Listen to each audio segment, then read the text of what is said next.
अस्सलाम वालेकुम, मैं हूं रेहान तारिक और आप देख रहे हैं दस्तक। पंजाब केपी में इलेक्शन से मुताल्लिक केस हो या प्रैक्टिस एंड प्रोसीजर बिल पर अमल दरामद कराने और रोकने की जंग पार्लियामान और अदलिया में महाजराई हर गुजरते दिन के साथ बढ़ती चली जा रही है। कोई भी एक फरीक नर्म रवैया दिखाने और मुतालिबात से पीछे हटने को तैयार नहीं है। हुकूमत फुल कोर्ट बनाने के मुतालबे पर डटी हुई है तो सुप्रीम कोर्ट के चीफ जस्टिस सुब्रता बंदयाल बार बार हर केस में फुल कोर्ट बनाने के मुतालबे को रद्द कर रहे हैं, जिससे तल्खियों में इजाफा होता दिखाई दे रहा है। अदालत अपने फैसलों और पार्लियामान अपनी करारदादों से एक दूसरे को भरपूर जवाब दे रहे हैं। Practice and procedure act case में अटॉर्नी जनरल ने फुल कोर्ट बनाने का मुतालबा किया तो इस मुतालबे पर गौर करने की बजाय सुप्रीम कोर्ट ने कल तक पार्लियामानी कार्रवाई का रिकॉर्ड जमा कराने का हुक्म दे दिया है। हुकूमत का फुल कोर्ट बनाने का मुतालबा ना माने जाने पर पार्लियामान ने भी अपना इख्तियार इस्तेमाल करते हुए अदालत को रिकॉर्ड ना देने का फैसला किया है और हुकूमती जराये के मुताबिक पार्लियामानी कार्रवाई के रिकॉर्ड का स्पीकर असेंबली कस्टोडियन है और कोई जवाज नहीं है कि पार्लियामान की कार्रवाई का रिकॉर्ड दिया जाए। आज की समाअत की जब शुरू हुई तो उसमें हुकूमत की जांच को फुल कोर्ट की समाअत सामने मुकर्रर करने की बाकायदा दरखास्त दायर की गई, जिस पर चीफ जस्टिस ने अटॉर्नी जनरल से सवाल किया कि क्या आपने दस्तावेजात जमा करा दिए। इस पर अटॉर्नी जनरल ने कहा कि तवक्को है कि कल तक पार्लियामानी कार्रवाई का रिकॉर्ड मिल जाएगा, जिसके बाद उन्होंने प्रैक्टिस एंड प्रोसीजर बिल पर अपने दलाइल में बताया कि यह मुकम्मल तौर पर इंतजामी मामला है। अदालती इस्लाहात के कानून में बेंचेस की तश्कील और अपीलों का मामला तय किया गया है। अदालती इस्लाहात बिल में वकील की तब्दीली का भी हक दिया गया है। कानून में जो मामला तय किए गए वो इंतजामी नौयत के हैं। फुल कोर्ट के लिए दलाइल देते हुए अटॉर्नी जनरल मंसूर उस्मान आवान का कहना था कि सुप्रीम कोर्ट के रूल्स फुल कोर्ट ने तश्कील दिए थे। सुप्रीम कोर्ट प्रैक्टिस रूल्स में तरमीम भी फुल कोर्ट ही कर सकती है। अदलिया की आज़ादी और रूल से मुतालिक मुकदमा भी फुल कोर्ट को सुनना चाहिए। कानून बराह रास्त उन जजेस पर भी लागू होगा जो मुकदमा नहीं सुन रहे। जस्टिस एजाजुल एहसन ने कहा कि सवाल यह है कि क्या ऐसी कानून साजी के इख्तियारात हैं या नहीं, तरमीम का सवाल नहीं है। जस्टिस मुजाहिर नकवी ने सवाल किया कि क्या माजी में supreme court practice and procedure act जैसी कोई कानून साजी हुई है। इस पर अटॉर्नी जनरल ने बताया कि 1973 तक रूल्स बनाने के लिए सदर की इजाजत दरकार थी। जस्टिस मुजाहिर नकवी का कहना था कि आइन के आर्टिकल 191 के होते हुए ऐसी कानून साजी कैसे हो सकती है। जस्टिस मोहम्मद अली मजहर ने कहा कि आपने अपनी दरखास्त में कहा है कि यह अपनी नौयत का पहला मुकदमा है, इसलिए फुल कोर्ट सुने। जस्टिस आयशा मलिक का कहना था कि हम हर वक्त मामूल के मुताबिक अपनी नौयत के पहले केसेस सुनते रहते हैं। जस्टिस आयशा मलिक का कहना था कि सुप्रीम कोर्ट का कोई भी बेंच कोई भी मुकदमा सुन सकता है। क्या हुकूमत इस केस में फुल कोर्ट का फायदा उठाना चाहती है? क्या हुकूमत चाहती है कि अदालत की अंदरूनी बहस बाहर आए? हर मुकदमा अहम होता है, ये तयन कैसे होगा कि कौन सा केस फुल कोर्ट सुने? क्या अदलिया की आज़ादी का हर मुकदमा फुल कोर्ट ने सुना था? अटॉर्नी जनरल ने जवाब दिया कि इफ्तिखार चौधरी केस समेत कई मुकदमात फुल कोर्ट ने सुने हैं। चीफ जस्टिस का कहना था कि 1996 से अदलिया की आज़ादी के मुकदमात सुने जा रहे हैं। बज़ाहिर ये हुकूमत का केस नहीं लगता कि फुल कोर्ट बनाई जाए। जस्टिस आयशा मलिक का कहना था कि आप कहना क्या चाह रहे हैं कि अवाम का एतमाद फुल कोर्ट पर है, अदालत दरखास्त गुजार की ख्वाहिश पर अपनी कार्रवाई कैसे रेगुलेट करे। अटॉर्नी जनरल ने कहा कि यह दुरुस्त है कि अदलिया की आज़ादी के तमाम मुकदमा फुल कोर्ट ने नहीं सुने। जस्टिस मुनीब अख्तर का कहना था कि रूल्स बनाने का इख्तियार फुल कोर्ट को इंतजामी उमूर में है। अगर किसी 3 रुकनी बेंच के सामने रूल्स की तशरीह का मुकदमा आ जाए तो क्या वो भी फुल कोर्ट को सुनना चाहिए? जस्टिस आयशा मलिक का कहना था कि आपकी यह मंतक समझ से बाहर है कि फुल कोर्ट का फैसला अच्छा और 3 रुकनी बेंच का बुरा होगा। जस्टिस एजाजुल एहसन का कहना था कि क्या आपका मुद्दा यह है कि रूल्स फुल कोर्ट ने बनाए तो तशरीह भी वही करे। जस्टिस मुनीब अख्तर का कहना था कि फुल कोर्ट का जवाब खुद पार्लियामान ने अपने बनाए गए कानून में दे दिया है। अदालती इस्लाहात बिल के सेक्शन 4 के मुताबिक कमेटी का बनाया गया 5 रुकनी बेंच आइन की तशरीह का मुकदमा सुनेगा, जबकि पार्लियामान खुद अपने एक्ट में 5 रुकनी बेंच का कह रही है। तो क्या आप ये कह रहे हैं कि पार्लियामान ने कानून गलत बनाया है? अटॉर्नी जनरल का कहना था कि अदालत ने तो इस कानून पर अमल दरामद से रोक रखा है। जस्टिस मुनीब अख्तर का कहना था कि अगर हुक्म इब्तिदा ना होता तो फुल कोर्ट की इस्तदा कहां जाती। अटॉर्नी जनरल मंसूर उस्मान आवान का कहना था कि फुल कोर्ट की इस्तदा केस की मुनासबत से की जा सकती है। कानून में कम से कम 5 जजेस का लिखा है। जस्टिस मुनीब अख्तर ने कहा कि क्या लाहौर हाई कोर्ट में फुल कोर्ट में 60 और सिंध हाई कोर्ट में 40 जजेस समाअत करेंगे? इस पर अटॉर्नी जनरल ने कहा कि अदालती इस्लाहात बिल हाई कोर्ट में चैलेंज नहीं, इस पर बात नहीं करूंगा। जस्टिस एजाजुल एहसन का कहना था कि सुप्रीम कोर्ट ने फैसला दिया तो हाई कोर्ट्स फुल कोर्ट बनाने की पाबंद होंगी। जस्टिस मुनीब अख्तर ने कहा कि अगर सूबाई असम्बली भी इस नौयत का कानून बना दे तो क्या पूरी हाई कोर्ट मुकदमा सुनेगी? जस्टिस आयशा मलिक का कहना था कि फुल कोर्ट तश्कील देने की दरखास्त काबिल समाअत होने पर भी सवाल है। क्या ऐसी दरखास्त इंतजामी सतह पर दी जा सकती है? अटॉर्नी जनरल का कहना था कि जजेस चीफ जस्टिस से फुल कोर्ट बनाने की गुजारिश कर सकते हैं और जस्टिस शाहिद वहीद का कहना था कि दरखास्त में विफाक ने चीफ जस्टिस को हुक्म देने की इस्तदा कर रखी है। इस तरह की इस्तदा पर अदालत किस किस्म का हुक्म दे सकती है? चीफ जस्टिस का कहना था कि विफाक की इस्तदा अच्छे अल्फाज में नहीं लेकिन समझ चुके हैं। अटॉर्नी जनरल ने कहा कि जुल्फिकार अली भुट्टो ने अपनी फांसी के मुकदमे में बेंच पर एतराज किया था। जुल्फिकार अली भुट्टो केस में जज पर एतराज हुआ और 9 रुकनी फुल कोर्ट ने मुकदमा सुना। जस्टिस मुजाहिर नकवी ने कहा कि आप जिस फैसले का हवाला दे रहे हैं इसमें वजूहात भी दी गई थी, जिस पर अटॉर्नी जनरल मंसूर उस्मान अवान का कहना था कि अदालती फैसला मुस्तकबिल के लिए होता है। 20 साल बाद शायद जमीनी हकायक और आइन मुख्तलिफ हो, इस्तदा है अदालत फुल कोर्ट बनाए। हुकूमत की तरफ से फुल कोर्ट बनाने की इस्तदा की गई है, अदालत की तरफ से अपने रिमार्क्स दिए गए हैं और इसके बाद ये जो मामला है वो 3 हफ्ते के लिए मुलतवी हो गया है। अताउल्लाह तारड़ पाकिस्तान मुस्लिम लीग नून के रहनुमा समात के इख्तिताम पर मीडिया से बात करते हुए क्या कह रहे थे, जरा उसकी एक झलक आपके सामने रखता है।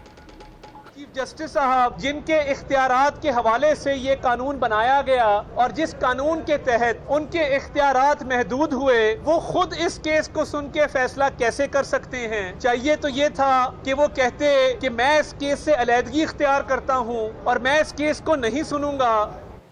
अब सुप्रीम कोर्ट और पार्लियामान के दरमियान जिस महाजराई की बात हो रही है, इसका आगाज पंजाब और खैबर पख्तूनख्वा के इलेक्शन से मुताल्लिक अज़ खुद नोटिस केस की समाअत के वक्त से जारी है। इस महाजराई के नतीजे में अदालती हुक्म के मुताबिक ताहाल इंतखाबात नहीं हो सके और मुस्तकबिल करीब में होते हुए दिखाई भी नहीं दे रहे, खासकर 14 मई को, जिस पर जजेस की जानिब से पहले अदालत और अब अदालत के बाहर भी गम व गुस्से का इजहार किया जा रहा है। चीफ जस्टिस सुब्रता बंदयाल ने गुज़श्ता रोज एक तकरीब से खिताब करते हुए कहा कि इंतखाबात से बचने की गरज से हमें कोई वजह तलाश करने की बजाय आइन को मानना चाहिए। If it says 90 days for holding elections, it is our duty to say that. It is not our choice. It is not our choice. It is our duty to say that. Instead of finding a reason why we should avoid to say that. This is what has happened. You call it controversy. I'm sorry. I'm not worthy of controversy. I'm a very humble person. You say you support us. Please don't say that. इसी तकरीब से खिताब करते हुए chief justice ने justice Cornelius का हवाला भी दिया कि वो किस तरह अपने ब्रदर जज को चीफ जस्टिस बनाने के लिए 2 माह कबल रिटायर हो गए थे। The 1955 judgment in the Tamizuddin case. Then there was this famous Dosso case in 1958, which is the one that legitimized martial law for the first time in Pakistan. But an offshoot before the court in that case was whether fundamental rights that had been violated prior to the martial law and the cases were pending in the courts, whether those petitions would abate or continue to be enforced. The general tendency was that everything is closed, the constitution is abrogated and a new legal order has started. अदालत के अंदर chief justice of Pakistan के remarks और अदालत के बाहर तकरीब से गुफ्तगू आपने सुनी। हुकूमत का एक तर्ज अमल अदालत के सामने है, पार्लियामान में है, दूसरा मीडिया के सामने भी है। जावेद लतीफ क्या मुतालबा कर रहे हैं, जरा वो भी आपके सामने रखता है। नवाज शरीफ को 2017 में बेगुनाह होते हुए जिन्होंने उसको ताहियात नाहल किया था और पाकिस्तान को डुबो दिया था, आज पाकिस्तान जिस महंगाई के करब में मुब्तला है, आज पाकिस्तान जो माली खसारे में मुब्तला है, वो किरदार 2017 के हैं। उन किरदारों को बेनकाब करके उनको भी चौकों में लटकाया जाए ताकि पाकिस्तानी कौम का एतमाद बहाल हो सके। इस सारे मामले पर बात करेंगे। इस वक्त पाकिस्तान मुस्लिम लीग नून के रहनुमा सेनेटर इरफान सिद्दीकी साहब ने भी ज्वाइन किया है। अस्सलाम वालेकुम इरफान सिद्दीकी साहब, बहुत बहुत शुक्रिया आपके वक्त के लिए।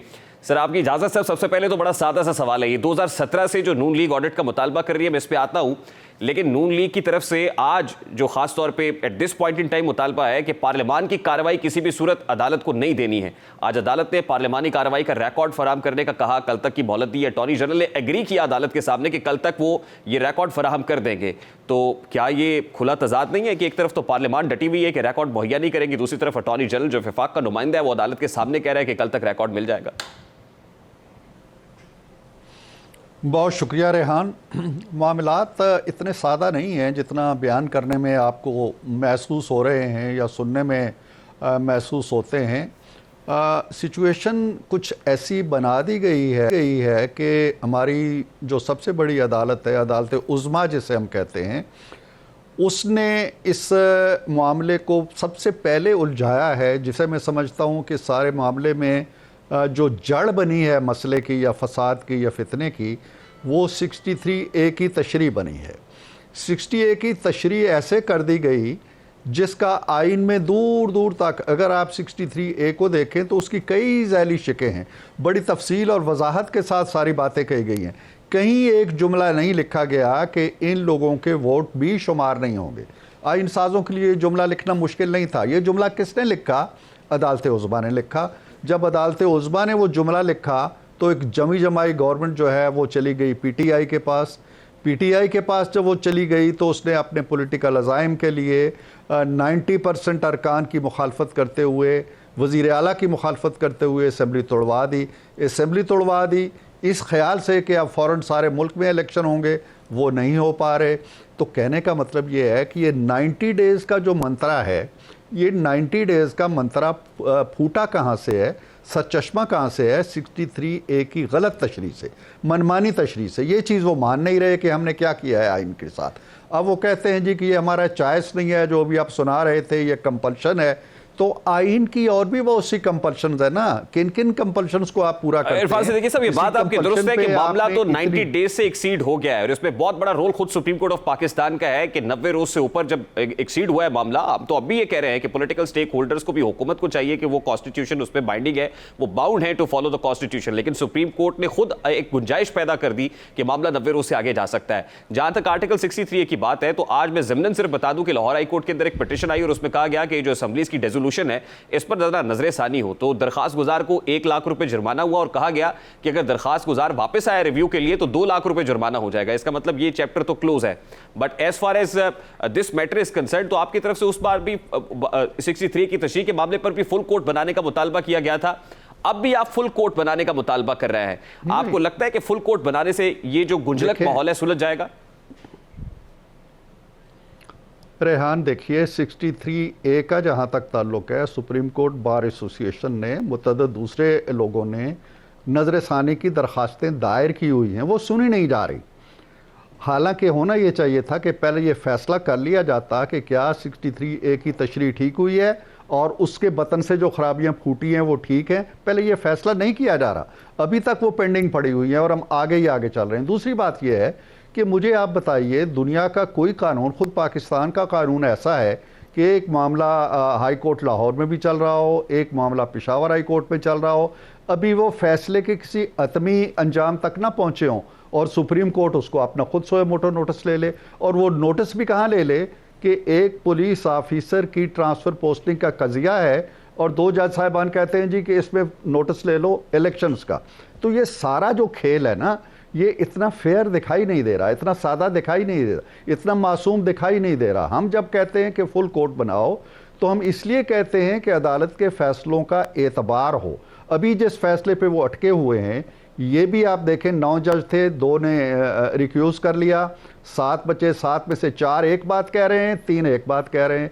और 3 इसलिए कि चूँकि चीफ जस्टिस उस 3 में मौजूद हैं, वो कहते हैं हमारी बात मानो, 4 की ना मानो। तो हमारे लिए तो बड़ी मुश्किलात पैदा कर दी है ना इन्होंने, हुकूमत के लिए भी, पार्लियामेंट के लिए भी, इलेक्शन कमीशन के लिए भी, पाकिस्तान के अवाम के लिए भी। ये मुश्किलात हमने पैदा नहीं की हैं। कहीं भी आप बताइए कि हुकूमत की तरफ से कोई उलझन पैदा की गई हो या पार्लियामेंट की तरफ से कोई। पार्लियामेंट के बतन के अंदर एक कानून था, उसके पेट के अंदर एक बच्चा था, उस बच्चे को इन्होंने कत्ल कर दिया कि ये पैदा होके इरफान सिद्दीकी साहब, मेरा सवाल बड़ा सादा है, आपको कैसे महसूस हो रहा है कि अगर फुल कोर्ट बन जाएगा, यानी फुल स्ट्रेंथ होगी सुप्रीम कोर्ट की, 15 के 15 जजेस बैठे हुए होंगे, तो आपका मौक़िफ़ मान लिया जाएगा? नहीं, हमें कोई यकीन नहीं है कि मौक़िफ़ मान लिया जाएगा। हम ये कहते हैं कि जो भी फैसला होगा वो ज़्यादा मुस्तनद समझा जाएगा, मोतबर समझा जाएगा। दुनिया के बहुत से ममालिक में है, आप अमेरिका में चले जाएं तो सुप्रीम कोर्ट जो है वहाँ कोई बेंच नहीं बनते 2, 3, 4, 5 के। अगर वो 10 जज हैं तो हर फैसला 10 के 10 जज बैठ के करते हैं, 15 हैं, 12 हैं, 14 हैं, जितने भी हैं, वो कोई एक जज भी उनमें से अलग नहीं होता और पूरी कोर्ट बैठती है, उसको वो सुप्रीम कोर्ट कहते हैं। हम ये नहीं कह रहे हैं कि 15 बैठ जाएंगे तो हमारे हक में फैसला आ जाएगा।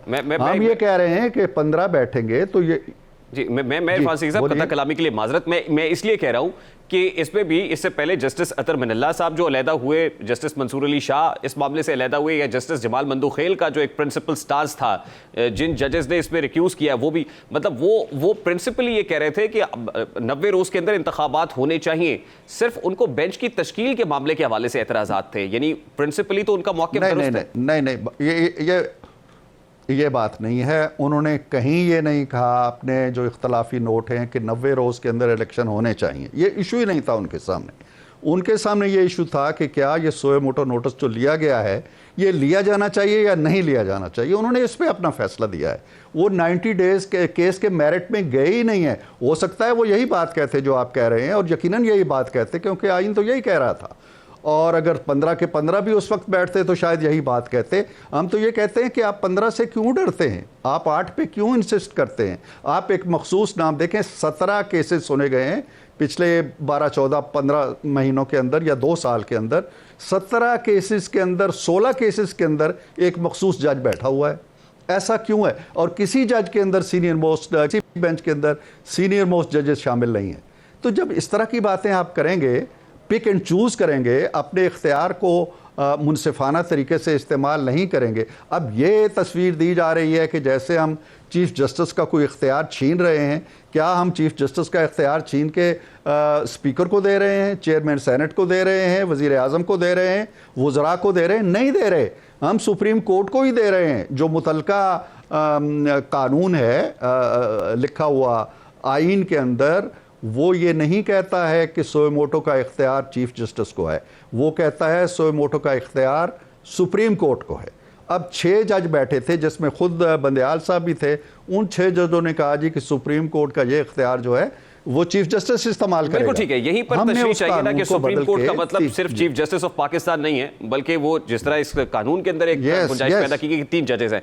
अब इरफान सिद्दीकी साहब, सवाल मेरा बड़ा सादा सा है ना कि देखिए 3 हफ्ते के लिए समाअत मुलतवी हो गई है, दरिए इसनाद 14 मई में भी अब 5 रोज बाकी रह गए हैं। ये दिन गुजर जाएंगे, इंतखाबात हुकूमत नहीं कराएगी, इलेक्शन कमीशन के पास फंड्स नहीं होंगे, प्रैक्टिकली तो ये पॉसिबल दिखाई नहीं दे रहा। तो मामला सड़कों पर हल होगा फिर? नहीं, मामला नहीं। देखे ना, आइन जब बनाया जाता है, आइन लिखा जाता है, आइन साज लोग जो होते हैं वो बड़े दिमाग होते हैं, वो पैरों दिनों रातों बैठते हैं और फिर आइन तैयार करते। आइन ने एक इसका हल दे दिया है, वो है 254, क्लास 254 है। वो ये कहती है बड़े वाज़े अल्फाज के अंदर कि अगर एक काम मखसूस मुद्दत के अंदर होना था, जैसे ये इलेक्शन 90 डेज़ में होना थे मिसाल के तौर पे, और वो काम उस मखसूस मुद्दत के अंदर नहीं हो सकता, तो उस मखसूस मुद्दत के गुजर जाने के बाद जब भी वो काम होगा वो लीगल होगा, वो कॉन्स्टिट्यूशनल होगा और वो करेक्ट होगा। ये है 254। अब 254 की डोमेन में हम दाखिल हो चुके हैं। अब वो 90 डेज़ वाला जो क्लाज है वो ख़त्म हो चुका, वो अब पॉसिबल ही नहीं रहा उस पर अमल करना। तो अब हमारे पास 254 मौजूद है, उसके तहत इलेक्शन आज हो जाएं, महीने बाद हो जाएं, 6 महीने बाद हो जाएं, नवंबर में हो, दिसंबर में हो, वो लीगल होंगे। अब हमें उसकी तरफ रुजू करना चाहिए, लकीर पीटने के। लेकिन क्या हुकूमत ये खतरा महसूस नहीं कर रही कि चीफ जस्टिस अगर एक्ट करेंगे, जैसे उन्होंने कहा कि आईनी कार्रवाई करेंगे, अगर कंटेम्प्ट लगती है तो क्या हुकूमत तैयार है उसके लिए? देखें, मेरा ख्याल नहीं है कि सुप्रीम कोर्ट अब इस तरह की मुहिम जुई करेगी। सुप्रीम कोर्ट ने यकतरफा फ़ैसला दे के और हाई कोर्ट्स के अंदर जो एक ज़ेर समाअत मामला था उसको अपने पास ला के, वो ऑलरेडी मेरा ख्याल है महसूस कर रहे हैं कि उन्होंने तजावुज़ किया, और उस तजावुज़ के असरात और उसकी हीट जो है वो ख़ुद सुप्रीम कोर्ट तक भी जा रही है। लोग भी कह रहे हैं, मीडिया भी कह रहा है कि आपको इस सियासी मैदान में शऊरी तौर पर जानबूझकर सोए मोटो नोटिस लेते हुए कूदने की ज़रूरत नहीं थी। मेरा ख्याल नहीं है कि अब वो इस तरह की मुहिम जुई से मज़ीद आगे जाएंगे और मज़ीद इस मुल्क के लिए, इस कौम के लिए मसाइल पैदा करेंगे। लेकिन चीफ जस्टिस तो कह रहे हैं कि ऑर्डर बरकरार है, हो गया है, 14 मई का फैसला बरकरार है, चीफ जस्टिस ये कह रहे हैं। और तो, अगर जी देखें ना, बहुत से फैसले बरकरार हैं। मुझे तो 251 भी याद आता है जो कहता है जी कि 15 साल के अंदर उर्दू को लाजमी कर देना चाहिए। 2015 में इसी सुप्रीम कोर्ट ने एक फ़ैसला दिया कि जी उर्दू को कानूनी ज़ुबान बनाया जाए, कौमी ज़ुबान बनाया जाए, राइज किया जाए। नहीं हुआ। वो फ़ैसला आज भी बरकरार है, उस पर अमल नहीं हुआ। इसी तरह ये फैसला बरकरार है, काबिल अमल ही नहीं है, तो क्या किया जाए? नहीं, लेकिन जिस तरह से पार्लियामान इस वक्त असर्ट कर रही है, खासतौर पे इलेक्शंस के मामले को लेकर, आज तो जावेद लतीफ़ साहब का वो शॉट भी मैंने सुनवाया जिसमें वो ये कहते हैं कि वो जो सहूलतकार थे 2017 वाले, उनको लटकाना चाहिए। यानी इस ज़मन में क्या चौकों और चौराहों के ऊपर इस तरह की गुफ्तगू होगी तो कल कोई हॉन्ट नहीं करेगी फिर आपको? नहीं, मैं ये तो जावेद लतीफ़ साहब बड़े मीडिया फ्रेंडली लोग हैं, उन तक आप लोगों की रसाई है, उनसे ज़रूर पूछिए। ये जुमले जो आप दोहरा रहे हैं ये मैंने कहे होते तो मैं ज़रूर इनका दिफा करता। आप समझते हैं कि इस तरह की ज़बान इस्तेमाल नहीं की जानी चाहिए? मैं उनकी ज़ुबान पे भी कोई तबसरा नहीं करना चाहता, हमारे कुलीग है। मैं यही कह रहा हूँ कि इस तरह की ज़ुबान इस्तेमाल करनी चाहिए, नहीं करनी चाहिए। जुमले, ये अल्फाज दुरुस्त हैं, ये बराह रास्त उनसे आप पूछिए। इरफान सिद्दीकी साहब, देखिए प्रैक्टिस एंड प्रोसीजर बिल का एक फ़ायदा पर्सन स्पेसिफिक भी होगा नवाज शरीफ साहब को भी कि वो रिव्यू में जा सकते हैं। तो आप कोई इरादा रखते हैं, अब समझते हैं कि ऐसा है, नून लीग का प्लान है कि रिव्यू में जाएंगे नवाज शरीफ साहब की पिटीशन के लिए? रिव्यू में तो उन्हें जाना चाहिए, लेकिन ये जो पर्सन स्पेसिफिक की बात आपने कही है ना, मैं इस पे अगर आप मुझे इजाज़त देंगे तो 1-1.5 मिनट में बोलना चाहूँगा। जब आप एक बेंच कभी 2 का, कभी 3 का, कभी 5 का बिठाते हैं और वो पर्सन स्पेसिफिक होता है, जब आप JIT बनाते हैं वो पर्सन स्पेसिफिक होती है, जब आप हीरे चुनते हैं व्हाट्सएप कॉल्स करके वो पर्सन स्पेसिफिक होता है, जब आप फैसला देते हैं कि तुमने बेटे से तनख्वाह नहीं ली वो पर्सन स्पेसिफिक है, जब आपके जर्नैल जाते हैं जजों के पास कि इनको ज़मानत ना दो और बेटी को भी वो पर्सन स्पेसिफिक ठीक है, जब आप जाते हैं शापर्स में, सरीना के शापर्स में फ़ैसले लेके वो पर्सन स्पेसिफिक ठीक है। जब ये सारी धांधलियाँ, ये सारी ख़राबियाँ, ये सारी खामियाँ, ये सारी गलतियाँ, ये सारी नाइंसाफ़ियाँ दूर करने के लिए कोई कानून आता है तो आप कहते हैं ये पर्सन स्पेसिफिक है। क्यों पर्सन स्पेसिफिक है? क्या एक बंदे को बेकसूर लटका दिया जाए? भुट्टो को भी आपने लटका दिया, वो पर्सन स्पेसिफिक है। आज तक हम पूछ रहे हैं कि भाई उसका एक जज कहता है जी हम पे दबाव था, हमने फांसी चढ़ा दिया। आज तक एक पटिशन पड़ी हुई है, जिंदा नहीं कर सकते भुट्टो को, लेकिन ये दाग तो दो दें कि वो कातिल था, नहीं, उधर नहीं जाना। तो अगर आप पर्सन स्पेसिफिक एजेंडे पे चलेंगे, जो कि आप चलते रहे और आप कहते रहे जजों को जी कि हमारी 2 साल की मेहनत ज़ाया हो जाएगी, आज उस मजलूम पर्सन के लिए अगर पार्लियामेंट एक कानून बनाती है, आप कहते हैं ये पर्सन स्पेसिफिक है। पर्सन स्पेसिफिक इसलिए होगा कि वो पर्सन ही टारगेट बना है आपकी नाइंसाफ़ी का। अगर किसी इंसाफ के लिए उसको फ़ायदा पहुंचता है तो उसको पहुंचना चाहिए। ये अल्लाह का भी कानून है, ये इंसाफ का भी तकाज़ा है, और ये मेरा ख्याल है कि हमारे आइन। जी इरफान साहब, lastly and very quickly, public accounts committee ने जो एक सिटिंग जज के खिलाफ तहकीकात का आगाज कर दिया है, इनिशिएट कर दिया कार्रवाई, तो ये जो 5 के टोले की बात होती है, साकिब निसार साहब, आसिफ सईद खोसा साहब, ये जितने रिटायर्ड जजेस हैं और उनके साथ जर्नैल हैं, क्या उनके खिलाफ भी कोई कार्रवाई इनिशिएट करने जा रहे हैं? जब ये बात होती है कि 2017 का पहले ऑडिट होना चाहिए, उसके बाद आगे बढ़ेंगे। नहीं, आगे तो खैर बढ़ेंगे। मैं ये नहीं कहता हूँ कि जब तक वो नहीं होता तो आगे नहीं बढ़ेंगे या इलेक्शन नहीं होंगे। इलेक्शन इंशाल्लाह हो जाएंगे अक्टूबर में। मैं ये इस बात की ज़रूर तायीद करता हूँ कि ये सारे किरदार ज़िंदा व मौजूद हैं, और इन किरदारों ने 2017 में जो पाकिस्तान था, जब आपकी महंगाई जो आज 40% पे है, 4% पे थी, जब आपका GDP 6.8 पे चला गया था, जब आपने हाथ लहराते हुए कह दिया था कि बाय बाय IMF, खुदा हाफिज़ IMF, उस पाकिस्तान को इस पाताल के अंदर जो लेके आए हैं, इस तवाइफुल मुलूकी में जो लेके आए हैं, इस हंगामे, शर, फसाद, इंतशार, इदारों की टूट फूट पे जो लेके आए हैं, वो क्यों अपने घरों में मज़े से बैठे रहें? वो आएँ, तारीख के सामने, तारीख के कटहरे में खड़े हों, जवाब दें अवाम को। वो कसूरवार हैं, वो पाकिस्तान को यहाँ तक लाने के इमरान खान से कहीं ज़्यादा मुजरिम हैं। तो उनका ज़रूर तयन हो चुका है, उनके सब के नाम सामने आ चुके हैं, उन्हें बहरहाल कटहरे में लाना चाहिए। हमारी पार्लियामेंट जो कहती है हम सब इदारों की माँ हैं और हमने आइन दिया और हम अदलिया भी हमारे वजूद से बनी है, हमारे अंदर भी इतनी ताकत नहीं है कि इनको कटहरे में लेके आए। वो अदलिया जो बात बात पे सोए मोटो निकाल लेती है और हमारी पीठ पे कोड़े मारती है, वो भी, उसके अंदर भी इतनी ताकत नहीं है। और मैं एक और बात जाते जाते आपको बता दूँ, चीफ जस्टिस साहब ने तकरीर करते हुए कार्निलिस का हवाला दिया, उनके कानून का, उनके फैसले का हवाला दिया, तमीज़ुद्दीन केस का हवाला दिया। मुझे बताएं कि कार्निलिस के फैसले को कितनी बार आपने टो किया, कितनी बार उसकी तकलीद की? आपने एक बार भी नहीं की। आपने हमेशा जस्टिस मुनीर के फैसले को मुकद्दम समझा।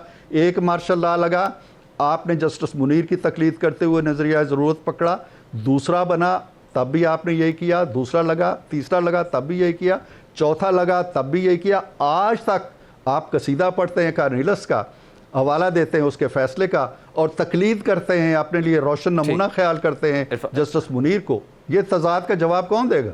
बिल्कुल ठीक है। इरफान सिद्दीकी साहब, बहुत शुक्रिया आपके कीमती वक्त के लिए। सिद्दीकी साहब पाकिस्तान मुस्लिम लीग नून के रहनुमा हमारे साथ मौजूद थे। Let's take a very quick short break, और ब्रेक के बाद जब वापस आएंगे जलील अहमद शरकपुरी साहब हमारे साथ मौजूद होंगे। एक प्रेस कॉन्फ्रेंस उन्होंने की है इमरान खान से मुताल्लिक, क्या रिजर्वेशन है। ब्रेक के बाद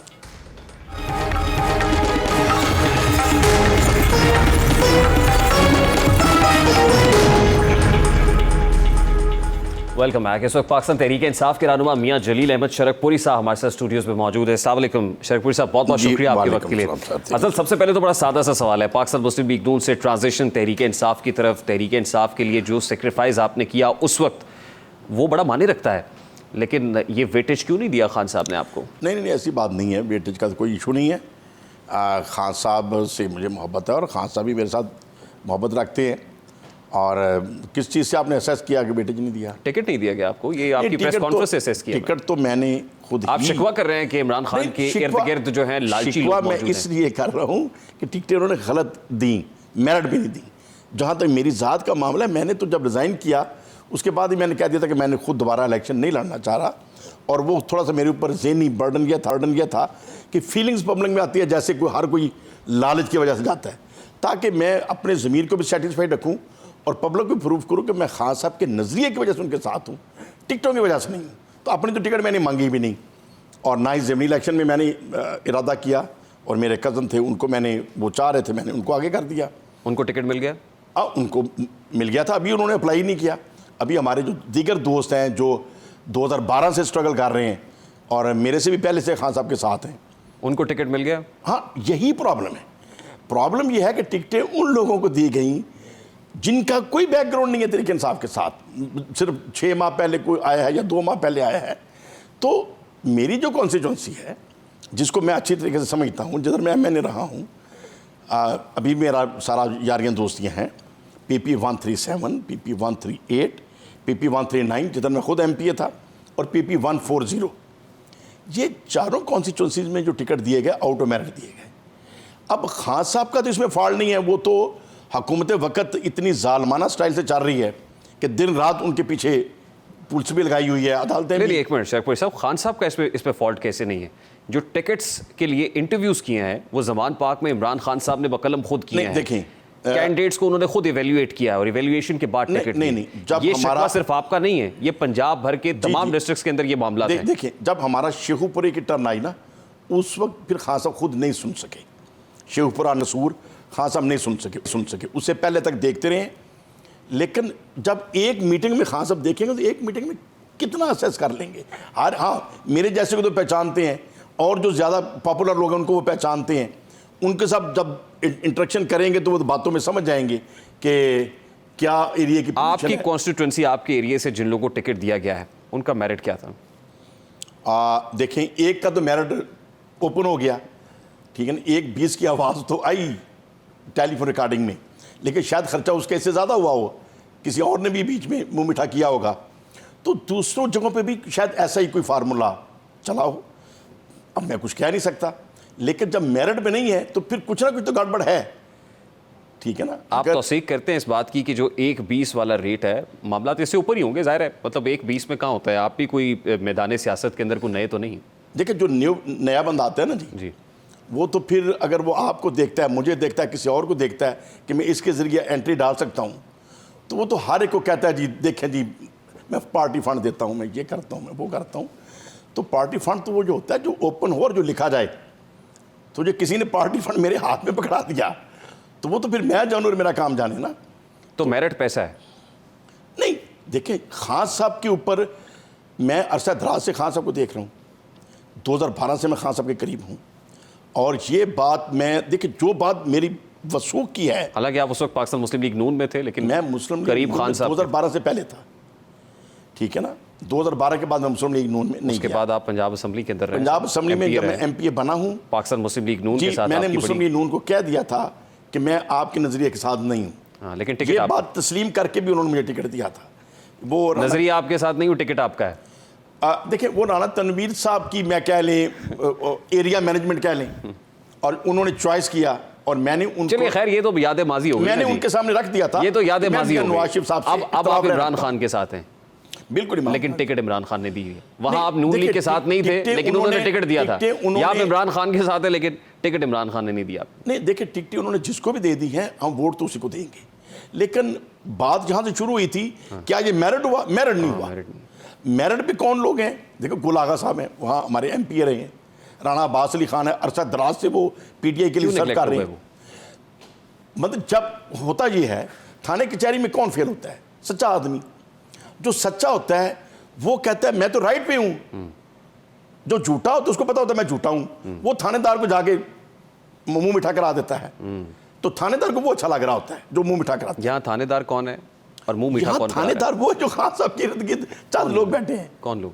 थानेदार खुद नहीं है इमरान खान? नहीं, खान साहब को तो पहली बात तो ये बहुत बड़ी ये ज्यादती है कि खान साहब जैसे बड़े आदमी को इन छोटे कामों में पड़ना पड़े। खान साहब का तो लेवल है सऊदी अरब, अमेरिका, कनाडा, इंग्लैंड, अच्छा, हिंदुस्तान, अफगानिस्तान, जहां खान साहब ने पाकिस्तान का पाकिस्तान के कद अंदर बहुत ऊपर किया। पाकिस्तान के अंदर जब खिलाफ मेरिट चीजें होंगी, विद इन पार्टी खिलाफ मेरिट होगी, देखिए, विद इन पार्टी ममनुआ फंडिंग होगी, विद इन पार्टी करप्शन आप पकड़ नहीं सकते। आप पाकिस्तान के अंदर करप्शन कैसे ये पकड़ेंगे? जिम्मेदारी आती है अगर मैडम यास्मीन राशिद साहबा हैं, अच्छा, सेंट्रल पंजाब की, उनकी जिम्मेदारी थी। मैं इसका जिम्मेदार नंबर 1 मैं इसका जिम्मेदार मैडम को ठहराता हूं। नंबर 2 मैं जिम्मेदार इसका हमाद अजहर को ठहराता हूं। नंबर 3 मेन जिम्मेदार वो दो हैं। अच्छा, क्यों उन्होंने चीजों की वाच नहीं किया, क्यों उन्होंने गलत इन्फॉर्मेशन आगे जानी दी, क्यों उन्होंने कंट्रोल सही नहीं किया? पैसे कौन पकड़ रहा है? अब ये तो मुझे नहीं पता, मेरे से तो किसी ने नहीं पकड़े ना मेरे सामने क्यों हुआ। कौन मीठा कर रहा है? देखिए, एक वो असेसमेंट है लोगों की, एक बात तो लीक हुई वो सबके सामने आ गई।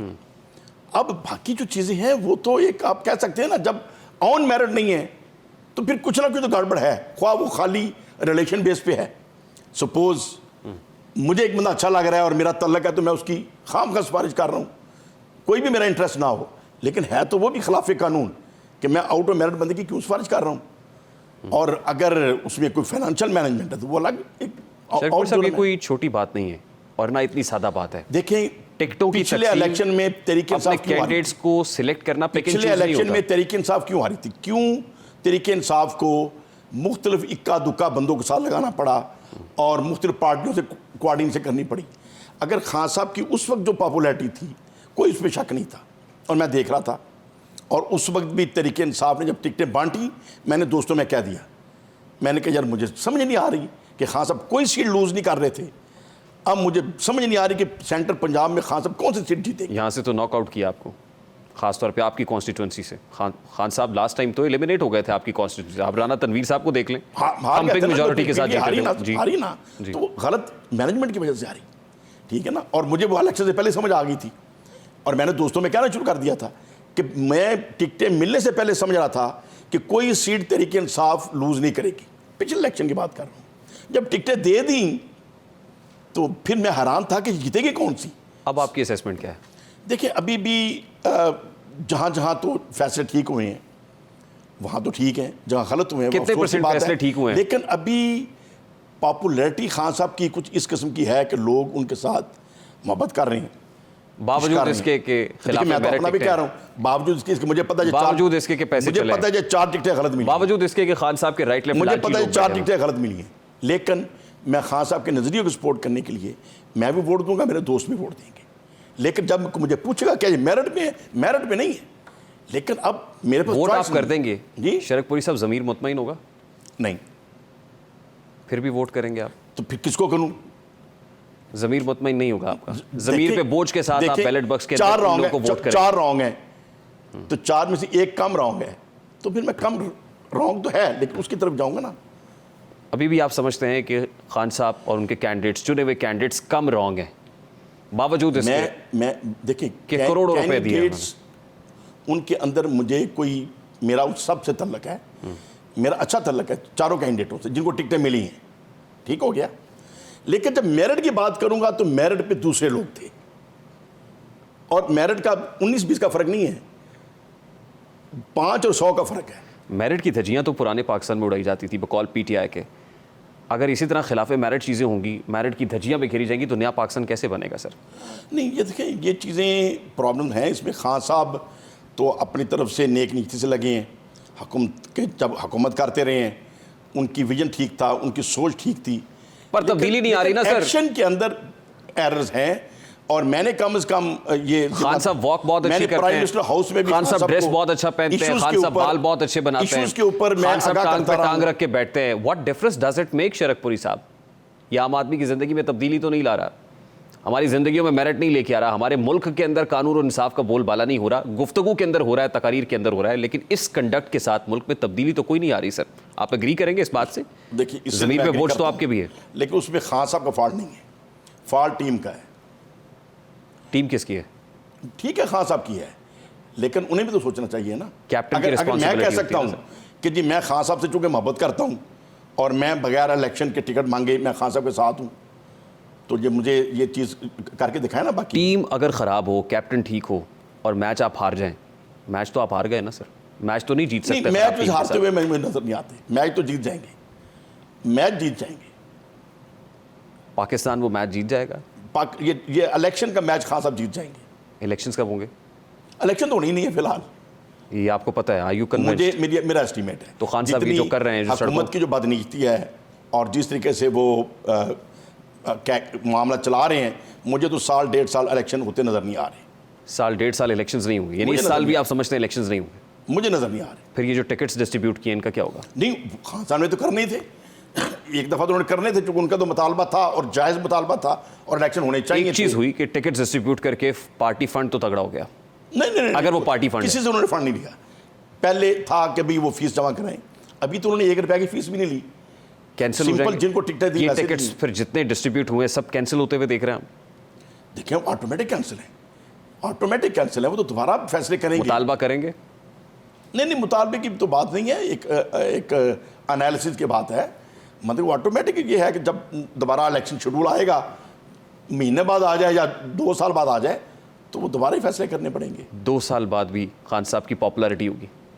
देखिए खान साहब की पॉपुलैरिटी जो उन्हें बड़ा मिली सादा है, सा सवाल है मेरा, उसके बाद मुझे ब्रेक पे जो उन्हें जाना मिली है। है वो तो एक अल्लाह का खास करम है और मैं समझता हूँ खान साहब जैसी शख्सियत पाकिस्तान के लिए अल्लाह का इनाम है।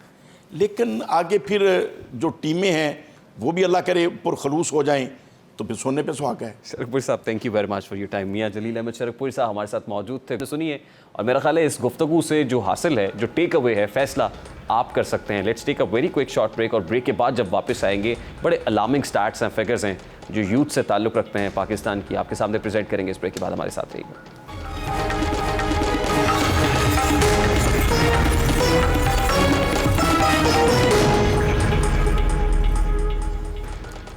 Welcome back. Bureau of immigration and overseas employment की जानिब से अपनी सालाना रिपोर्ट जारी की गई है। ये रिपोर्ट खुशाइन भी है और आने वाले वक्तों में इसके नताइज भयानक भी हो सकते हैं, क्योंकि इसमें बताया गया है कि एक बरस में पाकिस्तान से 8.5 लाख अफराद रोजगार कमाने के सिलसिले में बैरून मुल्क गए हैं। ये रिपोर्ट ब्यूरो की जानिब से मुरतब शुदा है, जबकि आज़ादाना तौर पर बैरून मुल्क जाने वालों की तादाद इससे कहीं ज्यादा और 1 मिलियन के करीब है। रिपोर्ट के मुताबिक परदेश जाने वालों में सबसे ज्यादा तादाद पंजाब से ताल्लुक रखती है। आदाद शुमार के मुताबिक पंजाब से 4,71,000 अफराद मुलाजमत की गरज से बैरून मुल्क गए। खैबर पख्तूनख्वा से 2,68,000, जबकि सिंध से 61,000 पाकिस्तानी बैरून मुल्क चले गए। आदाद शुमार के मुताबिक आज़ाद कश्मीर से 30,000, गिलगित बल्तिस्तान से 12,000 अफराद परदेश चले गए। इस्लामाबाद और बलूचिस्तान से मुलाजमत के लिए बैरून मुल्क जाने वालों की तादाद तकरीबन 7,000 है। वजीर समंदर पार पाकिस्तानी साजिद तूरी के मुताबिक मुख्तलिफ ममालिक के साथ मुआहिदों की वजह से शहरी बैरून मुल्क जा रहे हैं। ये 8 लाख पाकिस्तानी करोड़ों डॉलर्स का ज़र मुबादला पाकिस्तान भेजेंगे। पाकिस्तान तरबियत याफ्ता वर्क फोर्स भिजवाने के लिहाज से खित्ते के दीगर ममालिक के साथ राब्ते में एक साल में बैरून मुल्क जाने वालों की यह तादाद 300% इजाफे को जाहिर करती है। हुकूमत की जानिब से इसे खुशाइंद इसलिए करार दिया जा रहा है क्योंकि ये अफराद बैरून मुल्क मुलाजमत करके लाखों डॉलर्स हर महीने पाकिस्तान भेजेंगे, जिससे मुल्क के ज़र मुबादला ज़खायर में बेहतरी आएगी। लेकिन इसका दूसरा पहलू ये है कि बैरून मुल्क जाने वालों में जहाँ हुनरमंद अफराद की कसीर तादाद शामिल है, वहीं लाखों पढ़े लिखे अफराद भी बैरून मुल्क चले गए हैं। ये वो पढ़े लिखे अफराद थे जिनको अगर रोजगार या कारोबार के मौके फराहम किए जाते तो ये यहाँ रहते ही मुल्क की तामीर और तरक्की में वसी किरदार अदा करते। गुज़श्ता बरसों में सालाना 2 से 2.5 लाख अफराद बैरून मुल्क जाते थे, लेकिन अब ये तादाद 10 लाख तक पहुँचने की बुनियादी वजह गैर यकीनी माशी और सियासी सूरत हाल है। महंगाई और बेरोजगारी भी अपनी जगह पर है। बैरून मुल्क जाने वालों में doctors, engineers, IT experts, accountants, associate engineer, असातिज़ा, नर्सेस शामिल हैं। 92,000 से ज़ायद आला तालीम याफ्ता अफराद भी दियारे गैर जा बसे हैं। बैरून मुल्क जाने वालों में 5,534 इंजीनियर्स, 18,000 एसोसिएट इलेक्ट्रिकल इंजीनियर्स और 2,500 डॉक्टर्स, 2,000 कंप्यूटर एक्सपर्ट्स, 6,500 से ज़ायद अकाउंटेंट्स, 2,600 ज़रई माहिरीन, 13,000 सुपरवाइजर्स, 16,000 मैनेजर्स, 900 से ज़ायद दस्ते। इसके अलावा 12,000 कंप्यूटर ऑपरेटर्स, 1,600 से ज़ायद nurses, 21,517 technicians, 10,372 operators, 8,500 painters, 783 artist और 500 से ज़ायद डिज़ाइनर्स शामिल हैं, जबकि 2,13,000 ड्राइवर्स और 3,28,000 मजदूर भी समंदर पार चल दिए हैं। पाकिस्तान की इकोनॉमिक कंडीशन खासतौर पे पॉलिटिकल इंस्टेबिलिटी जिसकी वजह से इकोनॉमिक अनसर्टेनिटी है, उसकी वजह से ब्रेन ड्रेन भी एक बहुत बड़ा पहलू है जिसको रोकना वक्त की आप जरूरत है। प्रोग्राम का वक्त अपने इख्तिताम को पहुंचा, आपसे मुलाकात होगी इंशाल्लाह कल। अपना रखिए ख्याल। अल्लाह हाफिज।